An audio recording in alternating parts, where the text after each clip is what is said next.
For 42 years, Arthur Pendelton's world was exactly 84 acres of dark, loamy soil tucked into the eastern crease of the Oakhaven Valley.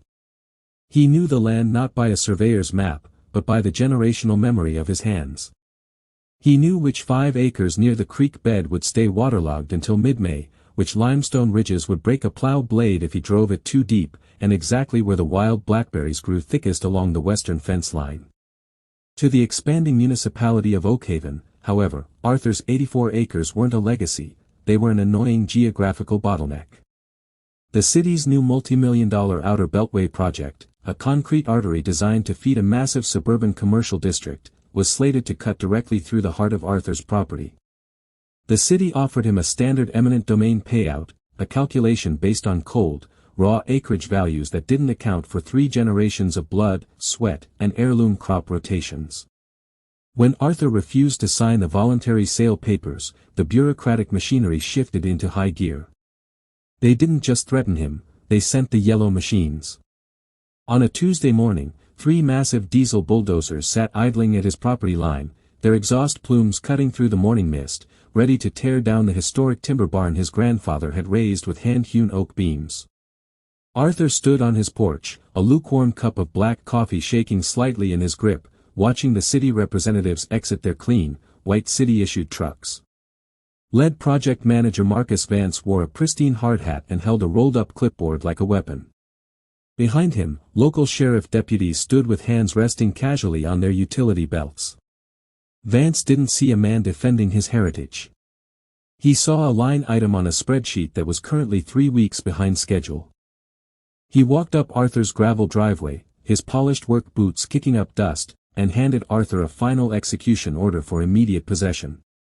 The city council had passed an emergency declaration of public necessity, bypassing the standard 90-day grace period.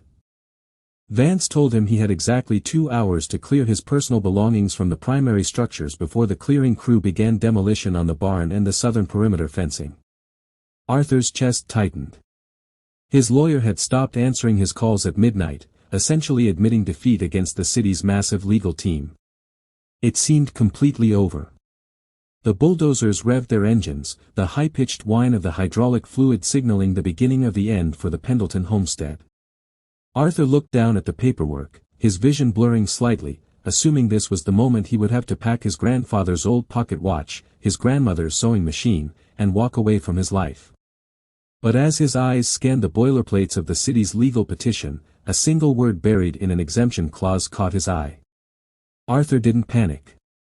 Instead, he slowly walked back inside his house, leaving Marcus Vance standing impatiently on the porch. He walked down into the cool, dark cellar where his family kept an old green iron footlocker. Inside, wrapped in oilcloth and smelling intensely of cedar and ancient paper, was the original 1874 land patent signed after the Transcontinental Railroad boom. Arthur's great-grandfather had traded a portion of his western boundary to the Old Atlantic and Great Western Railway Company in exchange for perpetual freight rights and a highly specific land-use covenant. Arthur grabbed the heavy parchment, its edges brittle and golden with age, and walked back out to the driveway just as the first bulldozer dropped its massive steel blade into the dirt, tearing away 50 feet of his historic split-rail fence. "Stop the machines!" Arthur roared, his voice carrying a sudden, unexpected authority that made the lead operator hesitate. Vance scoffed, stepping forward. "Mr. Pendleton, we have a court order. If you obstruct these workers, the sheriff will remove you." "You don't have authorization to clear this specific corridor," Arthur said, holding out the 1874 parchment document. "Look at Section 4 of your own eminent domain filing. Your Beltway project utilizes the abandoned grade of the Old Atlantic and Great Western Line. You thought because the tracks were pulled up in 1962, the land reverted to municipal control. But this original deed dictates that if the rail line ever ceased operations, the underlying right-of-way did not revert to the public domain, it was legally bound to a perpetual private corporate trust that requires a unanimous vote from all adjacent landowners to dissolve or alter. More importantly, this contract states that no permanent masonry or asphalt structure can ever be placed on this specific strip of land without providing a permanent, unobstructed cattle crossing for the active agricultural use of the eastern tract.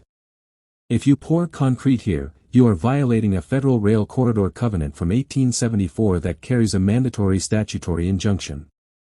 Marcus Vance snatched the document, his smile fading as his eyes scanned the elegant, cursive legal script. His cell phone rang almost instantly. It was the city attorney's office calling with an emergency update. The city's title search company had completely missed the archaic, non-indexed rail contract buried deep within the state's historical archive. Because the old railroad charter had been absorbed by a succession of holding companies that eventually went bankrupt. The legal framework of the right-of-way remained completely frozen in time.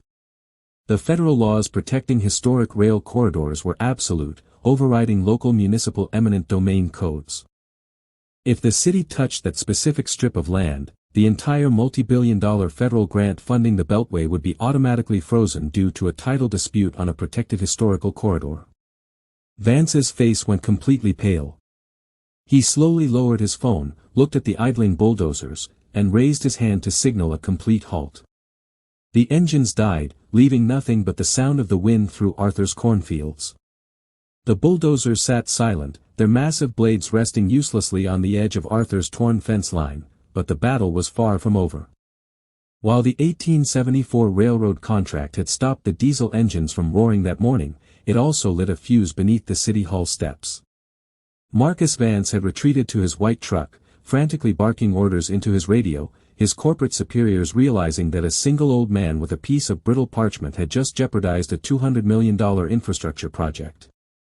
The city council wasn't going to just pack up and go home. They had millions invested, contracts signed with powerful developers, and a political reputation to uphold. By that evening, rumors spread that the city attorney was already drafting an emergency motion to bypass the historic rail covenant by declaring it legally obsolete in federal court. Arthur knew he had won the first round, but the real test would come at dawn when the city's high-priced legal team tried to find a loophole to tear his contract to shreds and restart the machines.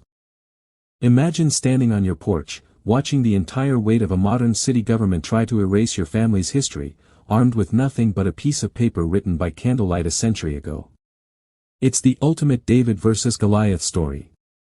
If you've ever felt like the system was rigged against the little guy, what Arthur did next will make you want to stand up and cheer. The city thought they could overwhelm a simple farmer with legal jargon and intimidation, but they completely underestimated the meticulous records kept by generations of Pendletons. They thought they were burying a quiet old man, Arthur's neighbor later remarked to the local news crew. They didn't realize they were digging up a historical landmine that could blow the whole city council wide open. Before we look at how Arthur completely dismantled the city's backup plan in the courtroom the very next morning, make sure you hit that subscribe button and turn on notifications. We bring you the most incredible, true-to-life stories of everyday people who refuse to back down against corrupt systems and impossible odds. Drop a comment below right now. Do you think Arthur can hold off the city's multi-million-dollar lawyers, or will the bulldozers win in the end? Let us know your thoughts, and let's get right back to the final showdown.